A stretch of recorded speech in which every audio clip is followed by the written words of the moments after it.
안녕하세요. 자익스토리 파이널 핵심 강의. 이번 시간은 자극전파와 문화융합의 차이점 시간입니다. 자, 문화 변동의 요인을 크게 두 가지, 내재적이냐 외재적이냐 이렇게 두 가지로 구분을 하고, 내재적 요인에도 또 두 가지, 발명, 발견, 그리고 외재적 요인은 전파는 또 세 가지, 이렇게 구분이 되잖아요. 여러분 이거 다 여러분 공부해 두셨죠? 자, 근데 이 중에서 자극전파가 있고요, 또 우리 문화융합 뒤에 가서 하겠지만, 이 두 가지 개념을 확실하게 구분을 하셔야 돼요. 여기서 지금 우리가 하고 있는 건 문화 변동의 요인이에요. 요인의 자극 전파가 있는 거고, 그리고 넘어가서 보면요, 문화 변동의 양상, 즉 문화 변동의 결과나 마찬가지인 거죠. 자, 문화 접변의 결과에 문화 융합이 있는 거예요. 이 두 가지가 왜 헷갈리냐면, 자극 전파도 뭔가 새로운 게 생겨나고요, 문화 융합도 뭔가 새로운 게 생겨나서 전혀 차이점을 모르는 경우가 있는데, 이렇게 크게 구분을 먼저 하시고 들어가시면 됩니다. 자, 그럼 다시 볼게요. 자, 문화 변동의 요인. 왜 문화가 변하느냐? 내재적으로는 발명. 이전에 없던 거 새롭게 만들어내는 게 발명이고요.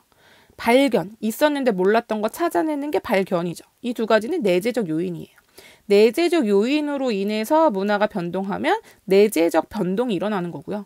자, 외재적 요인은 전파예요. 서로 다른 두 문화가 이렇게 장기적으로 접촉해서 나타나는 거죠.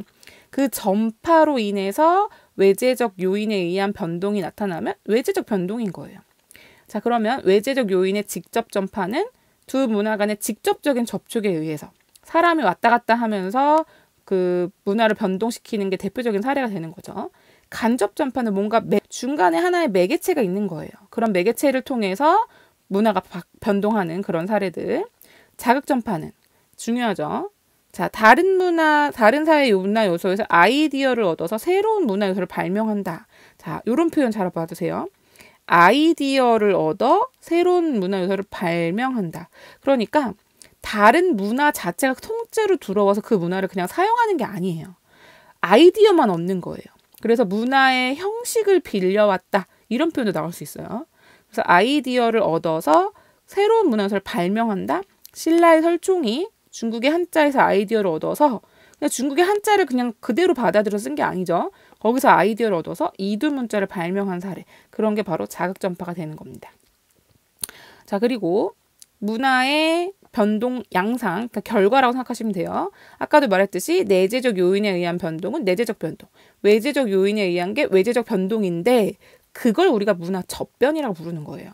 서로 다른 문화의 비교적 장기간 접촉으로 나타나는 변동이 문화 접변이고, 문화 접변의 종류에 이 세 가지가 있는 거예요. 문화 동화, A와 B가 만났는데 비화되는 거예요. 문화 공존, 문화 병존 똑같은 뜻이죠. A와 B가 만났는데 A도 있고 B도 같이 있는 거죠. 문화 융합, A와 B가 만났는데 C가 생기는 게 문화 융합인 거죠. 그래서 다시 한번 말하지만, 자극 전파는 문화 변동의 하나의 요인이에요. 외재적 요인. 문화 융합은 문화 접변의 결과가 되는 겁니다. 자, 그래서 문화 동화, 한 사회 문화가 다른 사회의 문화 체계 속에 흡수돼서 여러분 휴지에 물 한 방울 떨어뜨렸다고 생각해 보세요. 그게 흡수됐어. 그럼 물이 사라지죠. 그러면 정체성을 상실하게 되는 거예요. 이렇게 이해해 보세요. 그러니까 A와 B가 만났는데 B만 남았어. A가 사라진 거잖아요. 그렇죠? 자, 문화 공존, 문화 병존, 함께 나란히 존재합니다. 함께 나란히 같이 있는 거예요. 문화 융합, 서로 다른 문화 요소가 결합해서 기존 문화 요소와 다른 성격을 지닌 제3의 문화, 이런 표현 등장할 수 있죠. 그래서 C가 생겼다, 이렇게 생각하시면 됩니다. A와 B가 만나서 C가 생겼다. 그러면 C에는 A와 B가 모두 녹아 들어가 있는 거거든요. 그렇기 때문에 문화 정체성 상실, 이런 말 나오면 다 틀려요. 문화 융합에서는 문화 정체성 상실이 없습니다. 문화 공존에서도 없겠죠. 같이 존재하니까 문화 동화에서 나타나는 거예요. 그렇죠? 자, 그럼 실제 문제는 어떻게 출제되는지 보도록 할게요. 자, 2023학년도 대비 대학 수학능력시험 4번 문제입니다.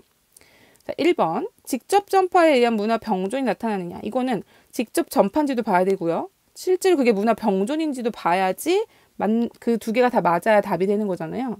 여기서 보면 대중교통 요금 지불 시 현금만 이용하던 갑국이래요. 근데 을국이 개발한 전자교통카드 시스템을 배우고자 여기 이런 표현 나와요. 을국 기술자들을 초빙했어요? 직접 전파죠. 직접 왔잖아요. 그쵸? 그래서 이들을 통해서 시스템 도입했고 결국에 전자교통카드도 대중교통 요금 지불 수단으로 널리 사용되고 있다. 그러니까 현금만 이용했었는데 이제는 전자교통카드도 이용하게 됐대요. 누구를 통해서? 을국의 기술자들을 통해서. 그렇죠? 그러니까 직접 전파에 의한 문화 병존 1번이 답이 되는 거죠. 이런 식으로 푸시는 겁니다. 제시문이 좀 길게 나오는데 이렇게 독해 문제 풀듯이 하나하나 대입해 가면서 이렇게 푸시면 돼요. 그리고 강제적 문화 접변이냐 자발적 문화 접변이냐 여러분 구분하실 수 있는 거는 쉬운 내용이 있어요. 여기서도 보면 병국 언어만 쓰도록 강제했다 이런 표현도 나오잖아요. 그렇죠? 그래서 결국에 전국 사람들 병국 언어만 썼다? 그런데 여기서 어떻게 문화 융합이 나타나겠어요? 문화 동화가 나타나죠. 이런 식으로 푸시면 됩니다. 외제적 요인에 의한 거냐 봤더니 여기는 직접 전파, 여기는 강제적 문화 접변 나타나잖아요. 둘 다 외제적 요인인 거죠. 그리고 문화가 변동이 됐다면 사회 구성원 새로운 문화를 공유하게 된 거는 가도 나도 다 공통점이 되는 거고 자문화 정체성이 상실된 거 문화 동화의 경우 이런 식으로 전국 사람들 병국 언어만 쓰게 됐으니까 자문화 정체성 상실된 거죠. 이런 식으로 여러분이 해석을 하시면 되겠습니다. 네, 이것으로 자극 전파와 문화 융합의 차이점 시간을 마치도록 하겠습니다.